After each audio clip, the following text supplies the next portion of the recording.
বিগত 17 বছর আমরা কোনো নির্বাচনে যাইতেও পারি না, দিতেও পারি না। দিনের ভোট রাত্র হয়ে গেছে। তাই আল্লাহর কাছে শুকর আলহামদুলিল্লাহ, বৈষম্য ছাত্র আন্দোলনের এই দেশ স্বাধীন হয়েছে। এখন আমরা নির্ভয়ে উৎসবভাবে আমরা ভোট দিতে পারবো। তাই এই দেশের মধ্যে শহীদ রাষ্ট্রপতি জিয়া রহমান এই দেশের প্রথম এই স্বৈরাচার বাকশাল থেকে শহীদ রাষ্ট্রপতি জিয়া রহমান এই দেশটাকে রক্ষা করে, এই দেশটা রক্ষা করে।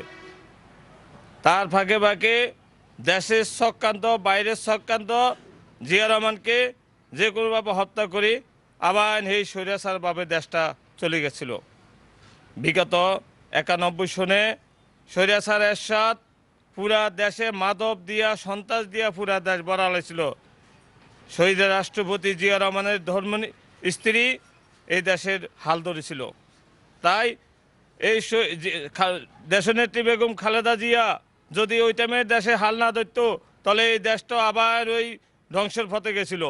তাই এই 3 বারের প্রধানমন্ত্রী শেখ হাসিনা মিথ্যা মামলা দিয়া যেভাবে আমাদের নেত্রীকে মৃত্যু ঝুঁকির মধ্যে নিয়ে গেছে, তাই সেই নেত্রী মৃত্যু ধীরে ধীরে ওষুধ পায়নো দাফে দাফে মারা গেছে। মারা যায় এখন শহীদ রাষ্ট্রপতি জিয়া রহমানের ছেলে তারেক রহমান, আমাদের নেতা, আগামী দিনের ভবিষ্যৎ। এই বাংলাদেশের ভবিষ্যৎ একমাত্র তারেক জিয়ার কাছে, আর কারো কাছে এই দেশ নিরাপত্তা না। ধর্মের ব্যবসারা ওনারা বেস্তের টিকিট দেয়। আমার সব কিছুর মালিক আল্লাহ, তারা এখন ক্ষমতার লাগা জান্নাতের টিকিট বিক্রি করে।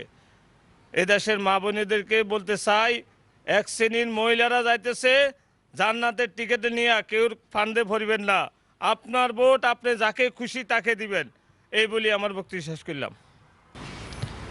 বর্তমানে তো এই অন্তর্বর্তী সরকারের কাছে যেভাবে আস্থা একটু আছে, ভোটটা নিজে দিতে পারবো। কিন্তু স্বাধীনতা 71 যদি রক্ষা করতে হয়, এই বাংলাকে যদি রক্ষা করতে হয়, যদি স্বাধীনতার 1971 সনে বহুত মা বোনের ইজ্জতের বিনিময়ে দেশ স্বাধীন হয়েছে, এখন ওই দেশকে যদি ওগুলি যদি রক্ষা করতে হলে তাহলে আমার না ভোট দিতে হবে।